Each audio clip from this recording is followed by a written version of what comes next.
sounding board, and you can learn from the trials and tribulations of other companies in and around the West Midlands and now increasingly beyond. So these sessions will be great insight into what's happening for people like you and people like us, and we could all learn by growing together. So Peter, what's happening in today's show? Thanks for that, Steve. So good morning to Paul and Iwona.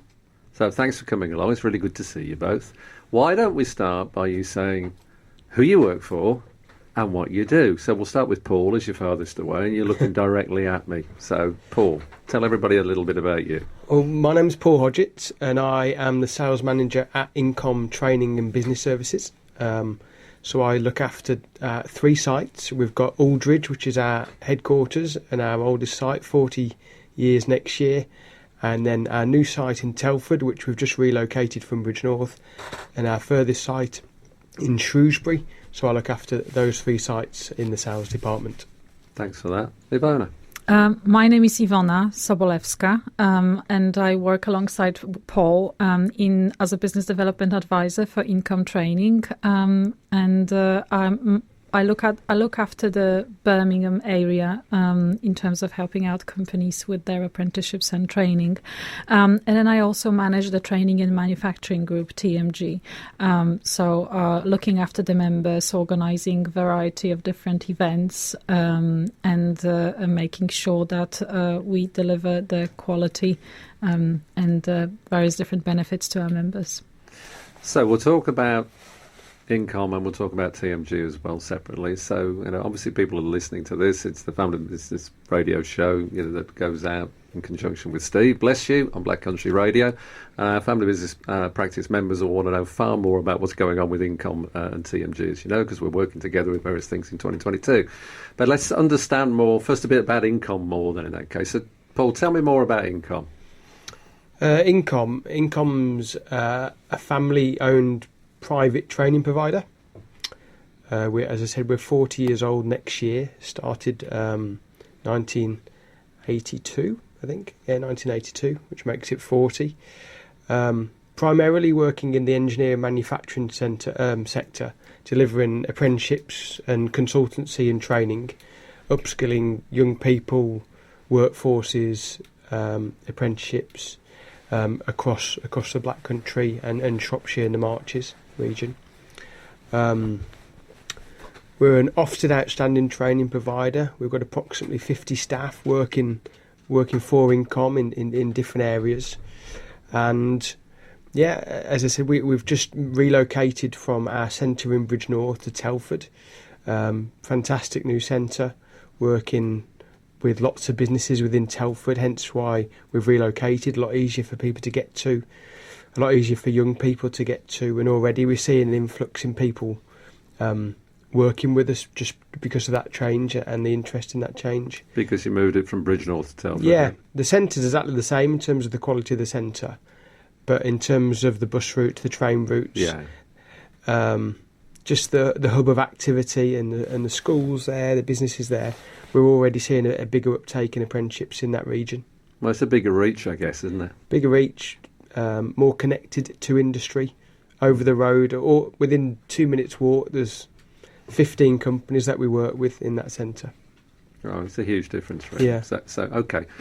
Iwona, how about TMG? Just explain a bit about that. Training and Manufacturing Group, TMG, brings together manufacturing and engineering businesses, but also businesses that support manufacturing and engineering companies in variety of different services. So the aim of a TMG, as it is a charity, is to provide knowledge, expertise, advice and support with variety of different services, starting obviously with training, because it always has had an association with Income, and the Income staff is supporting the TMG. But we've got fantastic technical partners who support members with different services like FBC Manby Badler, so Neil Lloyd and their legal health check and checkup for the businesses is one of the benefits. We also have BDO, their accountants, and engineering technology group who support businesses with their growth plans in terms of acquiring new machinery and looking at financing this. So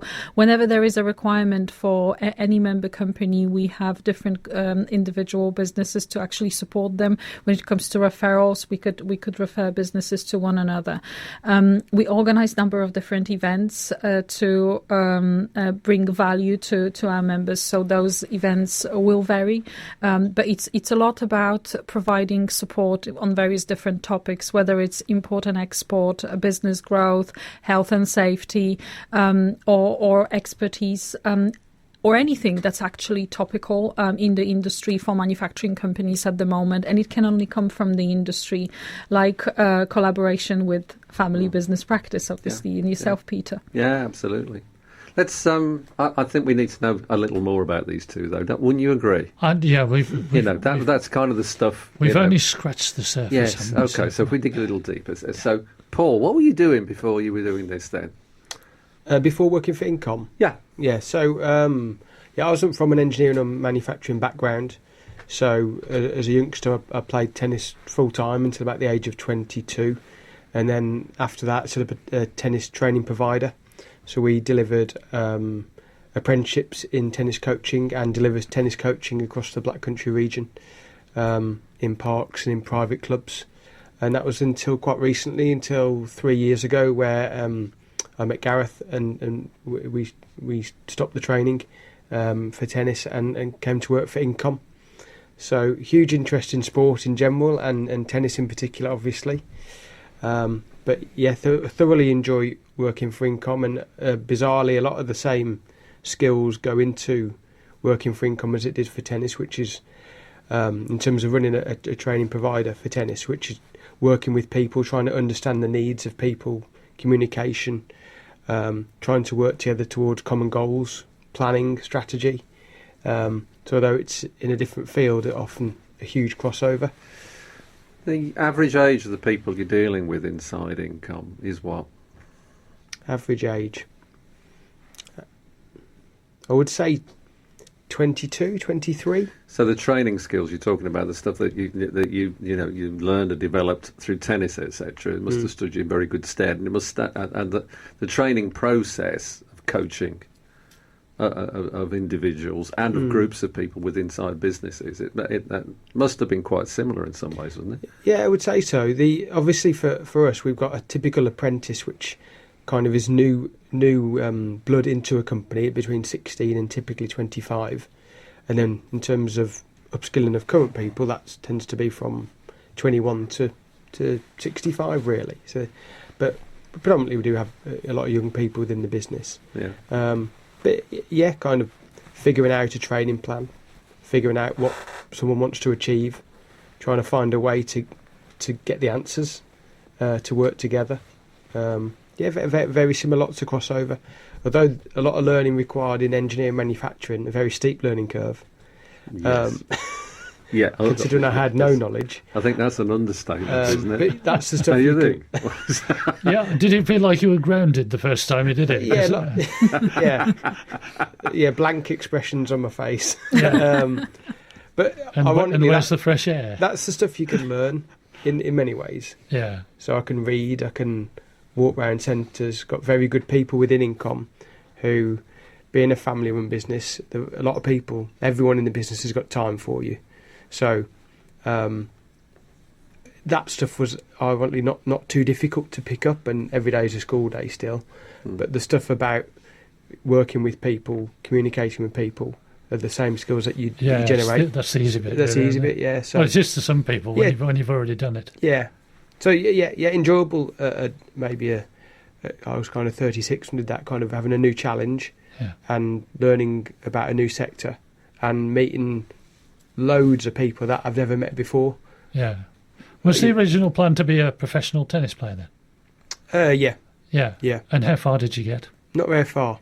Well, yeah, but you made it to the word professional tennis player, which is full-time tennis player. Professional, you'd have to earn a full-time living. Oh, okay. So you have a lot of people playing full-time, which is trying to become professional and go on the tour. Yeah, but actually, and the Challenger Tours and all those. To be earning a living from it would be deemed as a professional, which is something that a lot of people don't ever do. That's tough, isn't it? And that's down to maybe the sector as well. That's with a lot of sports, there just isn't the money to be a professional. Whereas at football, you could play for a League Two or below side, and you're professional, you're earning a very good income.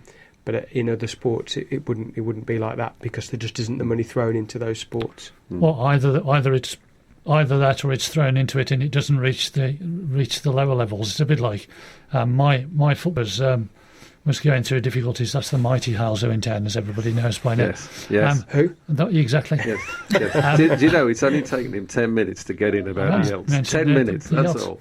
But they were going through some difficulties, and the existing directors wanted the fans to buy the club, and then somebody bought it for about £40,000. Well, that's a fraction of a percentage of a Premier League's wages in a week, isn't it? So, if just to illustrate it with tennis, if some of the tennis money from Wimbledon and all the rest of it had come down to club professionals level, that would have been a whole lot better, wouldn't it? Yeah. The governing body, the LTA support, and same with every sport. We're not speaking for one. The governing bodies do support people to who are aspiring to do that, but yeah, naturally it doesn't quite make it. I'm a motor racing guy, so you have to bring money. You have to find money until you get to the absolute top of it. So people will look at the top 22, 24 drivers in Formula One. The ones at the back of the grid, with a bit of luck, will get some money. But up till that point, they've had to find it they don't get paid by anybody. No. Yes, if you're in front of that grid, you get paid a gazillion, but it's the same with most sports, isn't it? It's a bit like, and you start talking about Premier League football. Oh boy, yeah, it's just the whole thing's bonkers, isn't it? It's just crazy. And then you're dealing with manufacturers. So right? all the skills were worthwhile after all. I guess so. Yeah. Very much a lot to cross over, like I said, which has been worth its weight in gold, really. Yeah, and I guess you're in a sector where having the people skills is critical, because a lot of manufacturers don't think anybody else can help them, can they? So if you can create a rapport with them, it opens up those thoughts. Yeah, me and Iwona do the same role within Incom, which is working with existing customers, and that's a lot of listening to where the pain points are within their company, listening to where we can support, or trying to establish new relationships again, which involves a lot of listening and a lot of trying to build relationships. And yeah, I think it does help being able to communicate well and listen to people, and especially they know what the problems are. They just don't always have the answers, which is where me and Iwona come in. We've got some funding for them, or we've got some new young people coming through, or there's some new apprenticeships coming on, which help fix their ailments really within the business. Yeah, absolutely.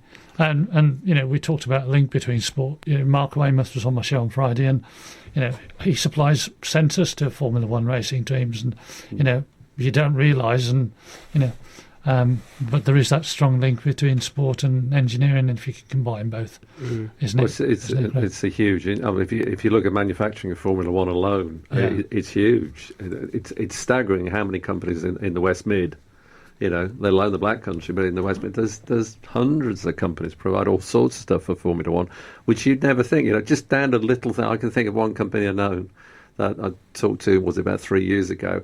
They make a special type of nut and bolt, and it's the size of your finger, basically. But they're specialists at what they do. These things are a fortune, absolute fortune, and they suddenly want a handful. And you would never know this company produces them, but I mean that's classic.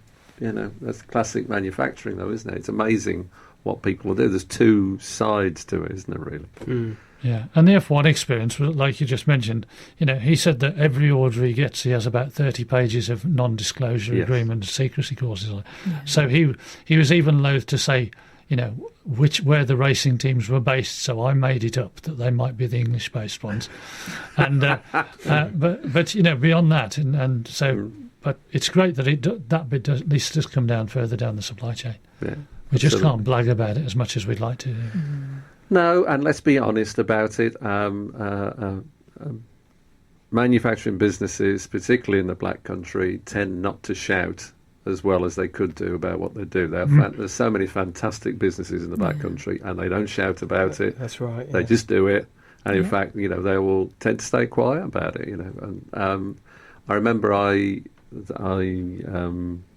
this is a link, of course, Iwona. I remember when some years ago I did the MC thing for Made in the Midlands, and it was the year that Digby Jones was there, and he was the keynote speaker who wrote for one of my books, which is kind of a nice look. And I had to announce all these awards, and the amount of stuff that these businesses had done was unbelievable. I don't know when it was 2008-9, something like that, because it was when the 2008-9 recession had hit. And it was phenomenal what they were doing. Absolutely incredible, some of the things the business were doing, even in what was a tough time.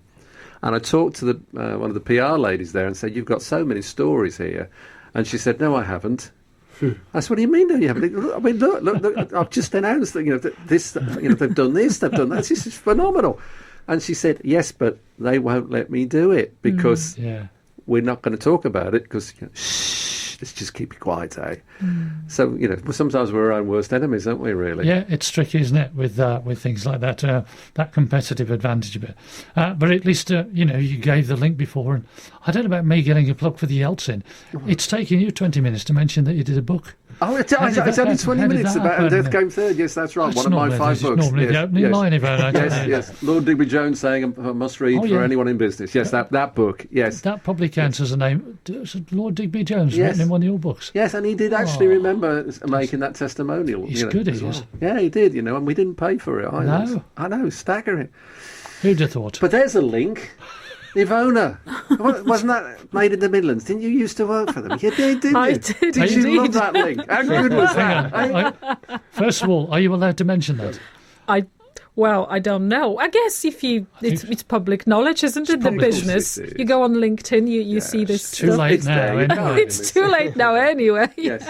So tell us more about you, Iwona.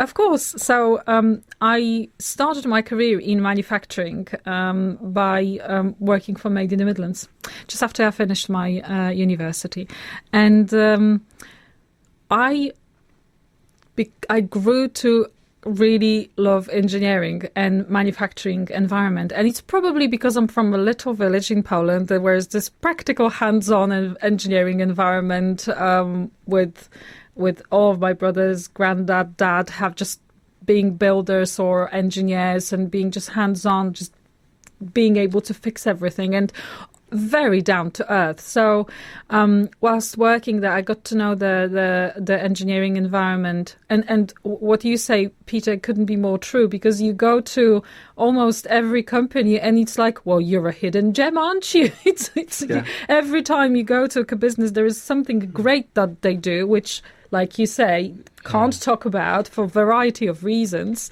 And it's just exciting stories and people. I love people. It's like probably what relating to what Paul was saying.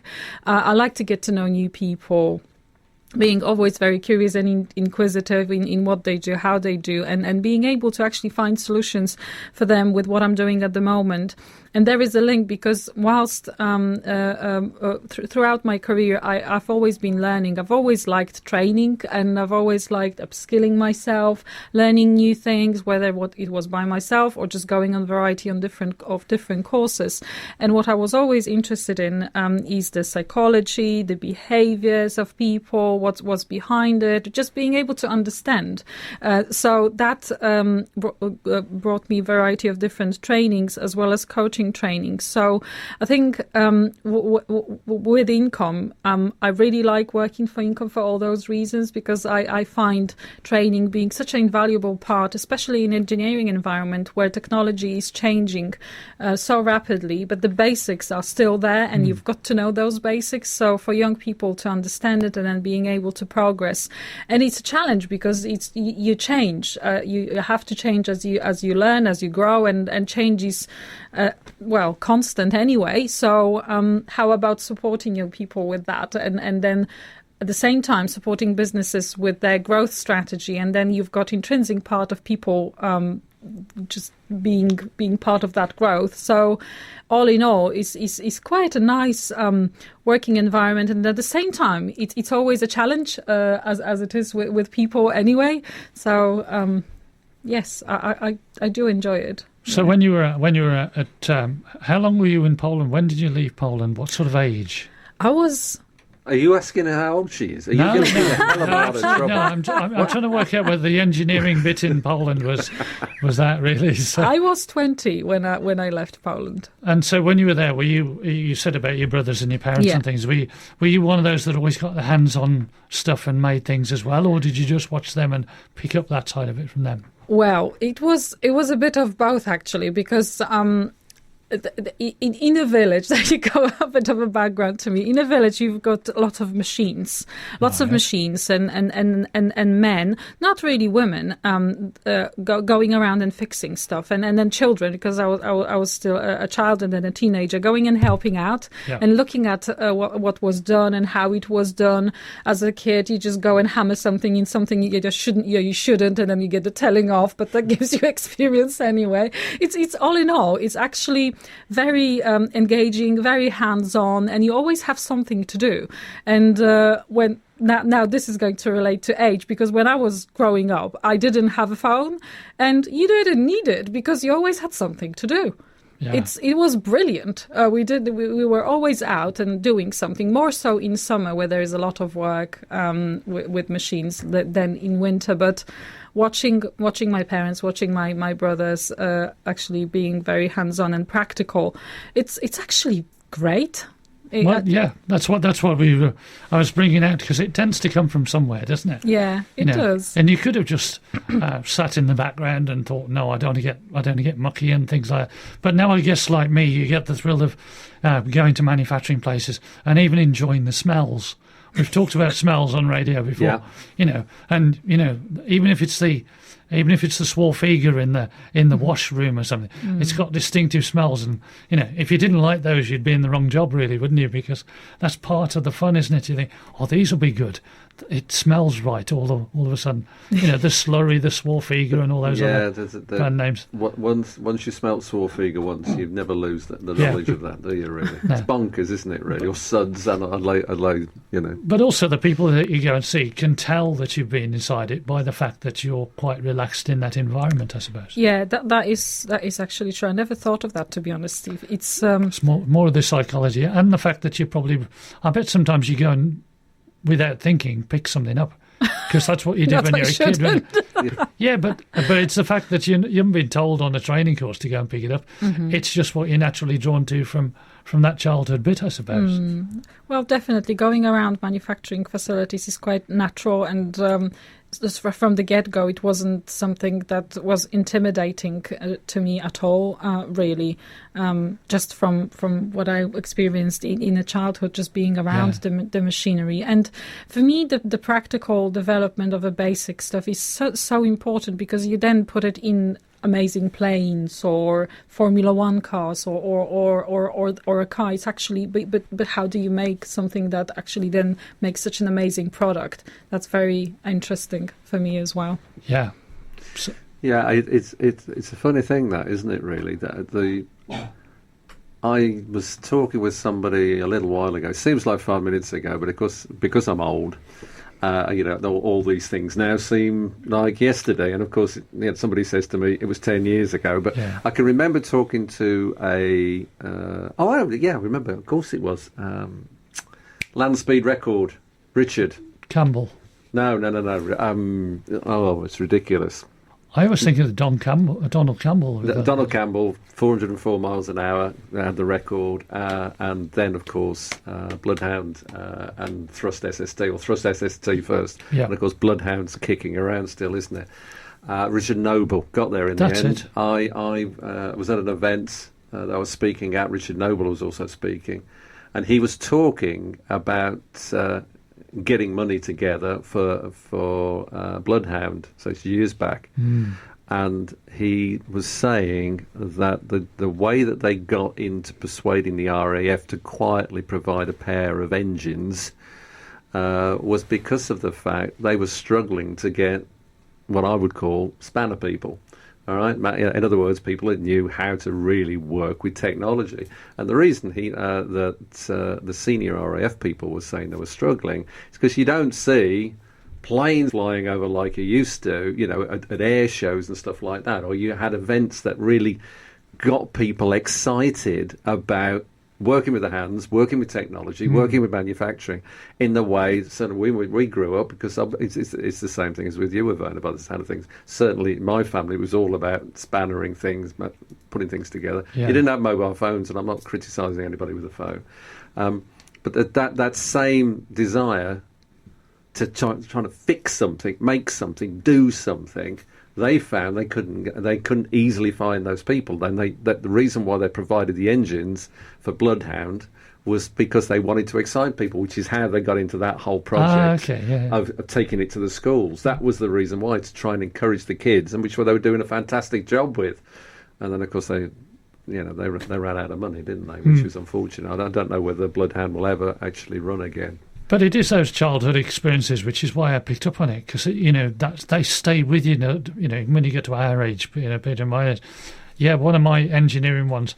My brother's had a girlfriend at the time, just one of a few, but that's probably another show in itself. And her parents owned a precision engineering place, and as you do, they were always looking for people, and that was the way you earned your pocket money. I don't know whether it was called pocket money, and so I earned my pocket money for years by clearing all the slurry and the swarf off milling machines and grinding machines, and that's where the smells, apart from getting the metal in your shoes, that's where the smells and the whole experience comes about. It wasn't just somebody making stuff, and you'd watch as somebody was making something, and how do you turn that tube of metal into something fantastic? And that's why I struggle now to some extent with, if you go to one of the modern manufacturing places that we all deal with, you could eat your breakfast off the floor. Well, that was never like in my days. There was always swarf and slurry, no matter how, but it creates that memories, and that's how you managed to recall. Yes, yours so easily. Definitely. It I think because it was great. It was fun. It was loads of fun, actually, doing all this. Something that you're not supposed to do, you're doing it, and you get the telling off, but you're still around it. It was just so great. And I remember that my parents were always very, very careful. So even though the health and safety probably wasn't where it is now, but it's like, okay, make sure you're actually safe doing this and that. So keeping you safe. I think that's why the happy memories. But as I started working here in the engineering environment, I actually got to see the business side of it and the operational side of it, and that's what got me excited even more, because you've got that great product, but then you've got the whole supply chain around it, and you've got the whole the plans and goals and people who work, but then for you, but then all these things together is that people make it work. So how do you streamline this? It's actually quite complex, all of it, isn't it? And for me, that is quite exciting to observe, and being able to actually even to support and advise from the training point of view now. So we know where these two have come from. And clearly, they love the whole engineering manufacturing thing. I think we teased that out of them rather well, don't you? I think we got it out. Do you think? We cracked it so. I suppose there's a logical question, because as we record this in November of 2021, that sounds about right. We've been through some kind of a do, haven't we, the last 18, 21 months? I don't know if anybody noticed it, but it's been a bit of a do, and it's not quite finished yet, but hopefully we're getting there. So people listening to this, particularly people that I know in the family business practice, will want to know, but I'm sure people listen to it in general. So the two of you are talking to manufacturing businesses all the time. What are they saying at the moment? What are their challenges? Paul, you said about listening and listening well and listening to where pain points were and how you could help and serve. So Where is life at the minute? Where are they hurting? Where's good? Where's not so good? Common words, common conversations that we're having at the moment with the manufacturing businesses. Supply, getting raw materials, getting them at a cost that's able to to be moved on at. So you've got two things there: getting them at the time they wanted, stay operational, and then paying what is an appropriate price for those things. Stabilisation is another word that we hear a lot. What's going on in your business? What are you doing? We're looking to stabilise this year, next year, recover, get the cash flow going, hold on to people, look after our client base. Stabilisation, I think, scared a lot of businesses. They're on quite a smooth run for 15 years after 2008, and haven't been looking back too often. So, and rightly so. But a sort of comfort zone almost. Yeah, I would say so, Steve. Yeah, so I think it has scared people, and they're not willing to or not able to invest or to push the boat out too far. And I think so they're looking to really just stabilise, look after what they've got at the moment, not to being quite risk averse. And then the last one I hear a lot is skills and people, which is obviously relevant to us because due to furlough and then people choosing to retire maybe earlier than companies planned them to be, or people that were never going to retire, that were going to work until they were told they wouldn't be able to work, had some time off with furlough, had some downtime and thought, this is for me. I quite like doing the garden or playing golf. So there's been quite a lot of skills lost that probably as an industry we weren't ready to lose yet, and we would have liked them to download their skills, knowledge and brains and experience onto that next generation before they finished, and now they're out in the garden not downloading their brains and skills and experience onto the I've got a neighbour who's in his early 70s, 71 I think from memory, tool maker. No, so that's rocking horse, isn't it? And they keep, they keep begging him to come back even a day a week just to train the new people. But he doesn't want to drive 35 miles, a lot of it on a motorway he knows he's going to get stuck on for an hour and a half, which he used to do, and he's done. He's done. Now, the thing is, Paul, as you say, I think the last 18, 21 months he would have helped to bring the new ones on. There was already a problem. We all know there was a problem anyway. But it's exacerbated it, really, isn't it? Because he said, "Look, I'm done. I am doing the garden." It's exactly what he's doing. Because they've been on that hamster wheel for so long. There was no opportunity to get off, and they never thought they wanted to. I think, from what we get told. Yeah, I think that's right. Again, going back to your question, listening. This is what we get told. They weren't going to get off. They loved coming to work.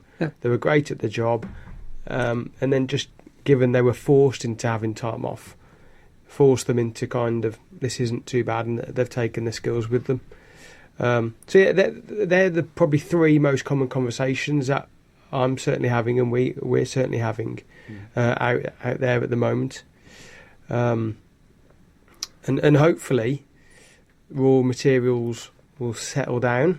Well, they've just been extremes, haven't they? I saw yesterday that the steel prices, they'd rocketed up, and everybody was worried about them, and they couldn't get them, and now they've dropped off a cliff, and now people are wondering, well, are they going to go back to somewhere in between, or what? And what do we do? And there's still some expensive steel in the supply chain, which is now making them uncompetitive because of today's steel price is much less, and that as you say.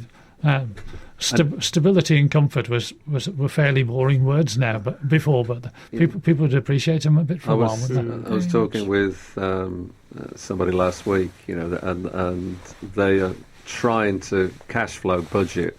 For 1 minute it's up there, next minute it's down there. They're trying to program how far ahead they're going, so they're trying to hedge everything properly.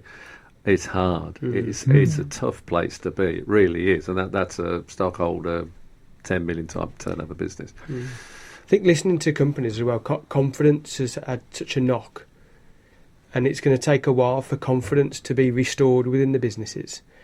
To in our world, taking on new people that are improving the headcount, investing in new machineries, and people will take a while for the confidence to come back, and people are going to have to be brave at some point again and take the first steps, and that then hopefully kind of ripple effect breeds confidence in other businesses, and that filters down through the supply chain. But I think it will take a while for people to have the confidence rebuilt, because it's had such a knock and people have lost a lot. Yeah. And the other thing that we've covered on my shows the last few weeks has been supporting the idea of having not necessarily a minister for manufacturing, but having a cross-party interest in manufacturing, because the manufacturers themselves have to make decisions on a 5 or 10 year basis. And that's why the Andrea Wilson of Hone and the people behind pushing for that said, well, actually, yeah, we thought we needed a minister for manufacturing, because at least that would put it in the forefront. But then ministers change every few months anyway. So let's get every political party pushing for it to give that stability to the market and say, yeah, we are going to be making 5 or 10 year decisions.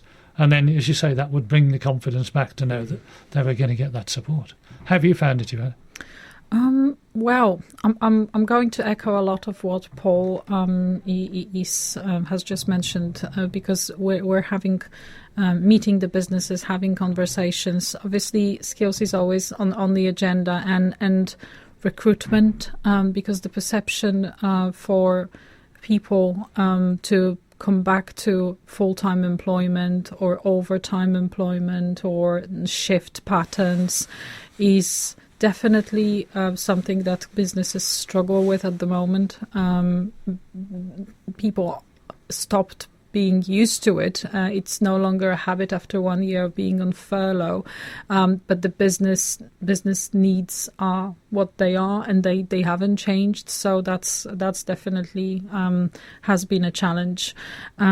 Obviously, the continued Brexit had a knock-on effect, especially now with the lead times on variety of raw materials, which then has a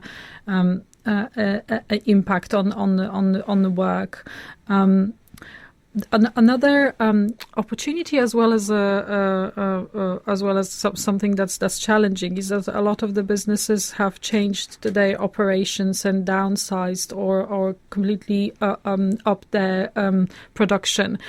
So there has been some takeovers of new businesses as well. So the different businesses swallowed other manufacturing companies who just added to their capability. So now you've got a challenge as well as an opportunity of creating new culture in the business. Yeah, good so point. that's obviously is a great opportunity. I look at opportunities because I like to look at glass half full. I am. You can see that.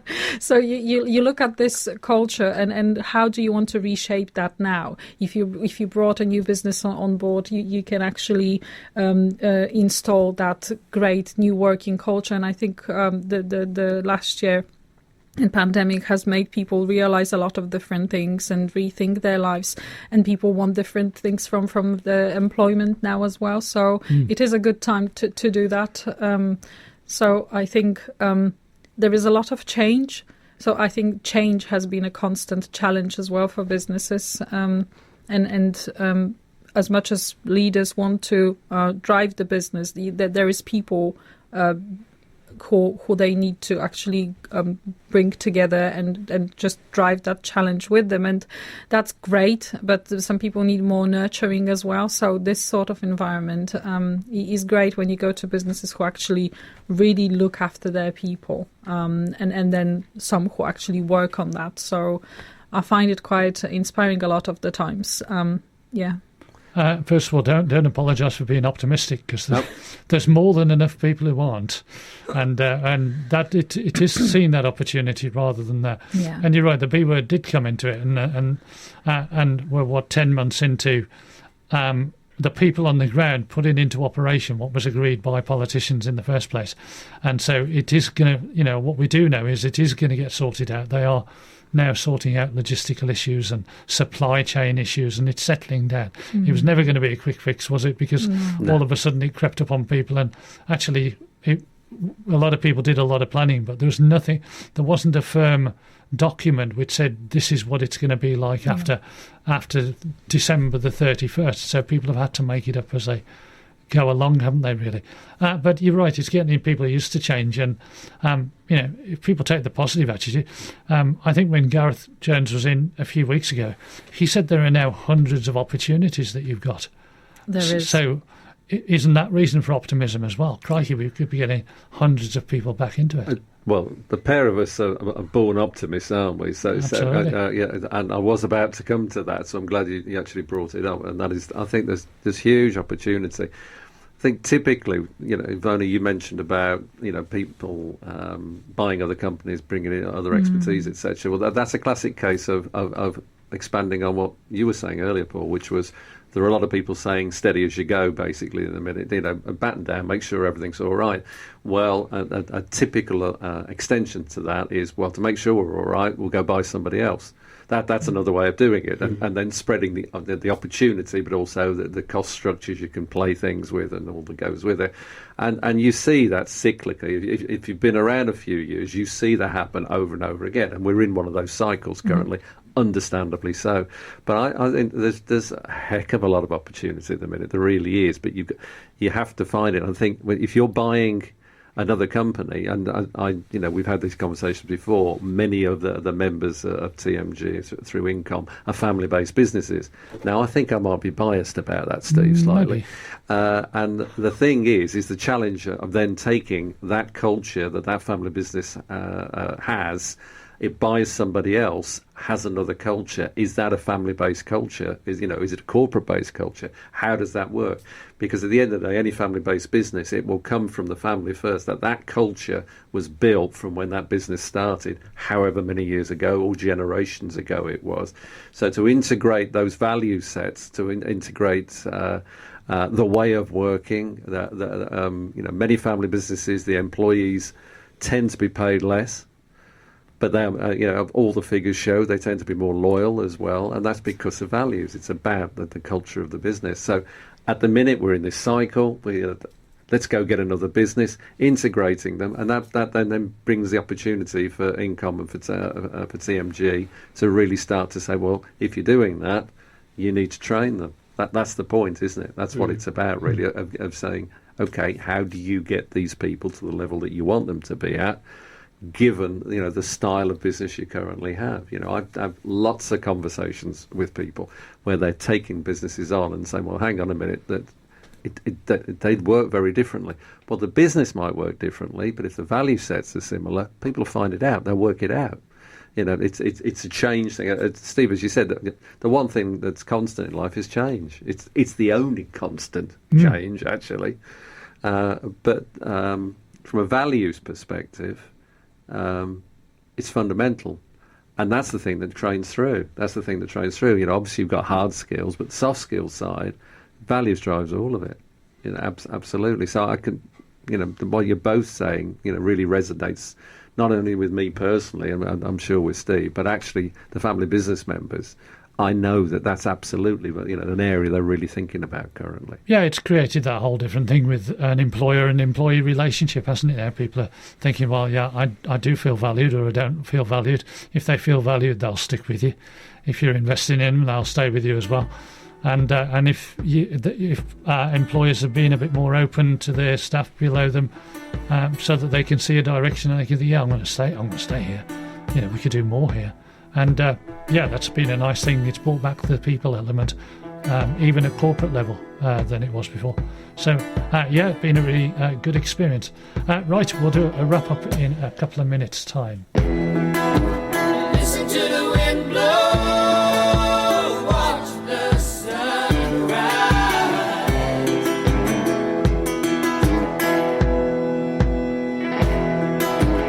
Run in the shadows.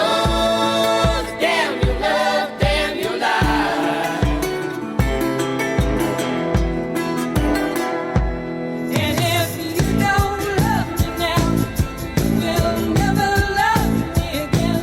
I can still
This show, aren't we, Steve? That's gone really quickly. So, really interesting conversation. Fantastic conversation. I love the positive part of it, particularly. So, if I was just to ask both of you, crystal ball gaze a little bit, not easy, I know, but where do you think, as far as income and TMG at the minute, where do you think some of the potential success and opportunities are?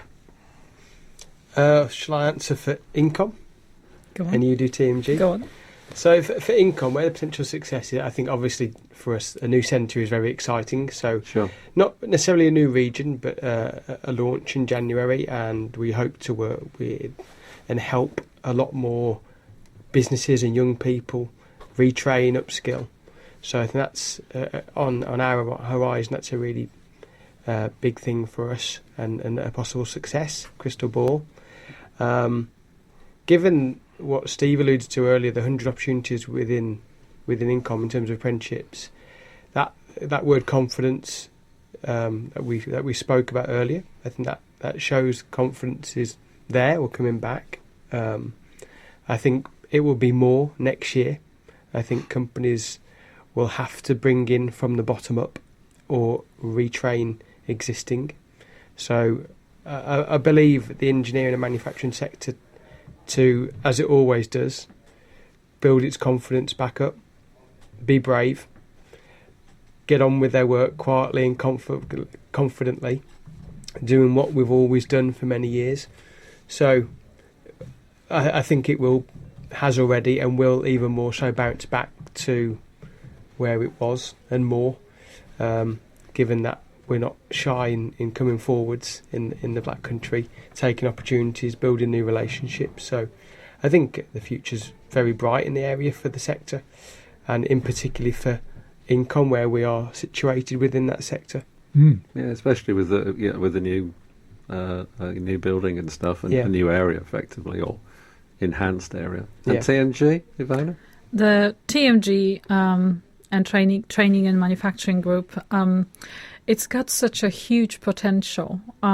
It's got such a amazing offer to its members, and bringing the businesses together is what it is actually all about. And it couldn't be a better time to do that, because just alluding a little bit to the policy, I didn't think in those terms, but there wasn't enough sharing of the best practice amongst businesses. So when you bring people together, relevant people together, which is what TMG does, you actually help create a pool of knowledge amongst the people, and that in itself actually supports the operation of the individual and the business, that they then take that knowledge there. So if we can help and share that expertise from one member to another, from one great manufacturing company to another, then we've probably made a great job. And if we bringing the relevant people to the events that we're organizing, and then just organizing fantastic events where people just not only learn but also relax and create those invaluable working relationships, I think it's brilliant. I actually really enjoy doing it. And I think a lot of when we now restarting with events, we can see that more and more people get involved. It's more engaging. Obviously, we're at the stage where we're rebuilding as well. So, but we can see the month after month that it's making a difference actually to businesses, and businesses want to get involved. So yes, we'd like to see that we're going to help and support more and more businesses, not just in the region but outside as well. Well, I think that the future looks promising, don't you? It does. There's certainly lots of opportunities. A lot, as you say, manufacturers getting back on board, making things happen, working a bit more closely together than they did before, realising that there's a bit of comfort in that. And overseas, obviously, I would say lots of opportunities because countries are realising that actually they do kind of want to make more stuff themselves, and they need British companies to show them how or provide the machinery or the tooling for it. So there's a real trend back in that happening globally as well. So we said we were being optimistic, and we just naturally are.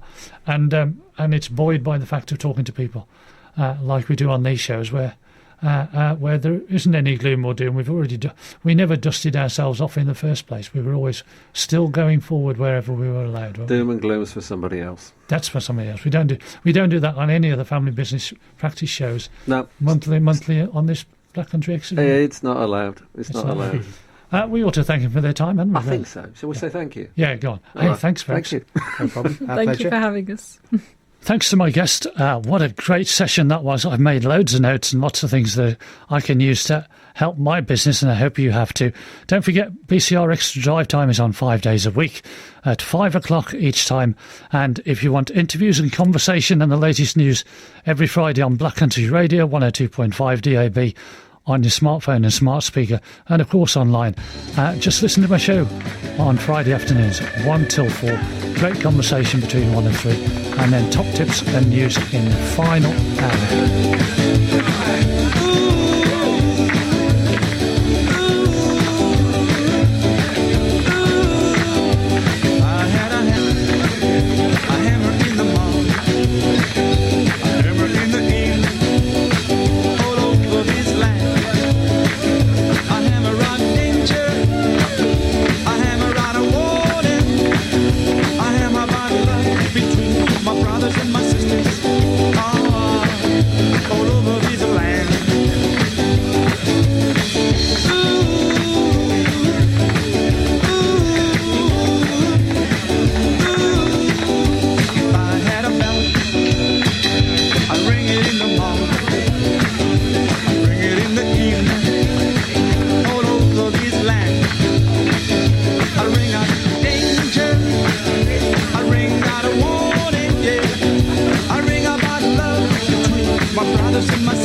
I've got a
Yes, I did.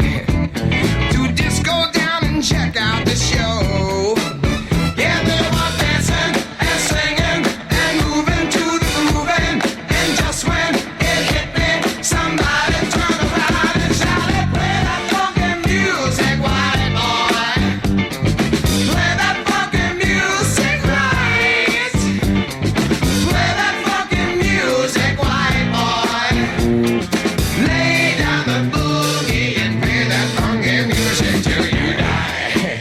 Till you die, yeah. Oh, till you die. Gonna play some electric funky music.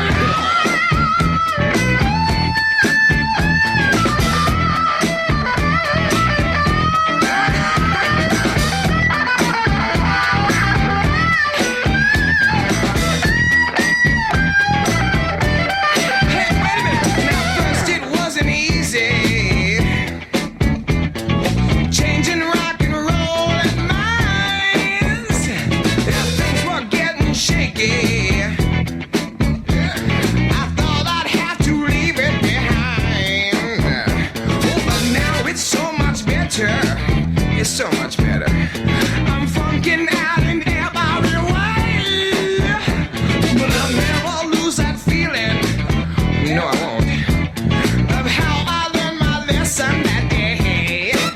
When they were dancing and singing and moving to the grooving. And just when it hit me, somebody turned around and shouted, "Play that funky music, white boy. Play that funky music right. Play that funky music, white boy. Lay down the boogie and play that funky music till you die. Till you die, yeah. Oh, till you die, yeah. They shouted, "Play that funky music. Play that funky music. Play that funky music. You got to keep on playing funky music. Play that funky music. Play that funky."